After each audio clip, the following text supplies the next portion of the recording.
Ikra Hamid, please come on the stage and present a speech.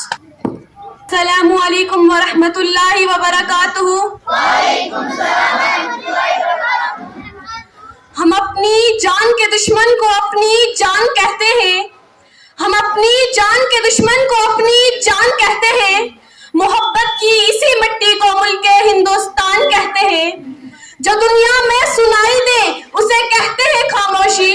جو دنیا میں سنائی دے اسے کہتے ہیں خاموشی. جو آنکھوں میں دکھائی دے اسے طوفان کہتے ہیں. جب اپنا قافلہ اس عزم و یقین سے نکلے گا, جب اپنا قافلہ اس عزم و یقین سے نکلے گا, جہاں سے چاہیں گے راستہ وہیں سے نکلے گا.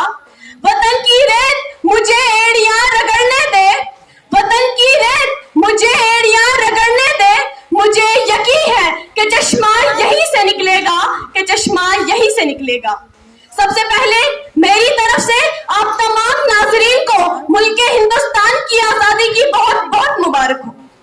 یہ وہی آزادی کا دن ہے کہ جس کو حاصل کرنے کے لیے ہمارے آباء و اجداد نے بہت سی مشکلاتوں اور مصائب کا سامنا کیا. یہ وہی آزادی کا دن ہے کہ جس کو حاصل کرنے کے لیے ہمارے آباء و اجداد نے بہت سی قربانیوں کو پیش کیا. یہ وہی آزادی کا دن ہے کہ جس کو حاصل کرنے کے لیے مہاتما گاندھی نے خود کو بھوک سے دوچار کیا تھا.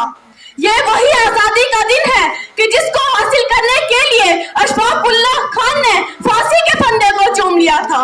یہ وہی آزادی کا دن ہے کہ جس کو حاصل کرنے کے لیے سردار بھگت سنگھ کو جب پھانسی کے پھندے پر چڑھایا گیا تو سردار بھگت سنگھ نے اپنی زبان سے یہ الفاظ نکالے تھے کہ اب بھی جس کا خون نہ کھولا خون نہیں وہ پانی ہے, کہ اب بھی جس کا خون نہ کھولا خون نہیں وہ پانی ہے.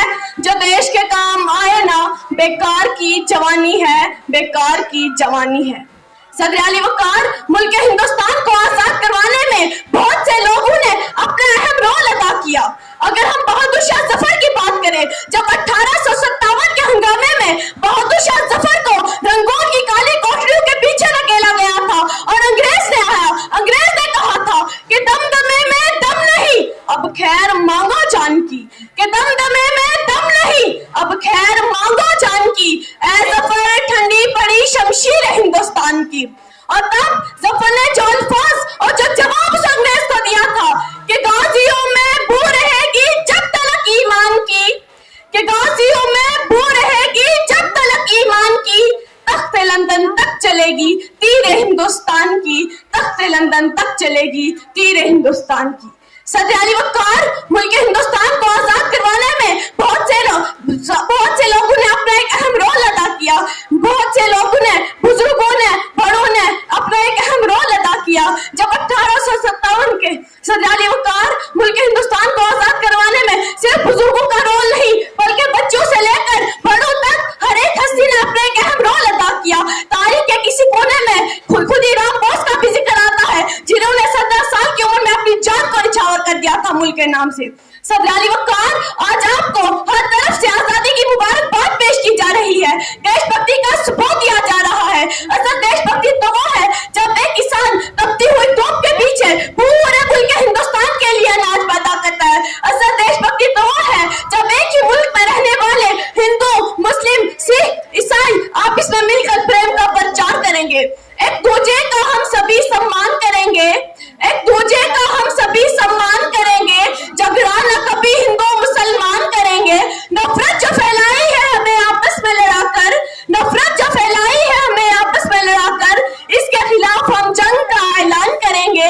جان سے بھی پیارا ہے ہمیں اپنا ترنگا, جان سے بھی پیارا ہے ہمیں اپنا ترنگا. اس کے لیے ہم اپنی جان کو بھی قربان کریں گے. جھگڑا نہ کبھی ہندو مسلمان کریں گے. آخر میں ایک پیغام آپ سب کے نام, یہ نفرت بری ہے نہ پالو اسے, دلوں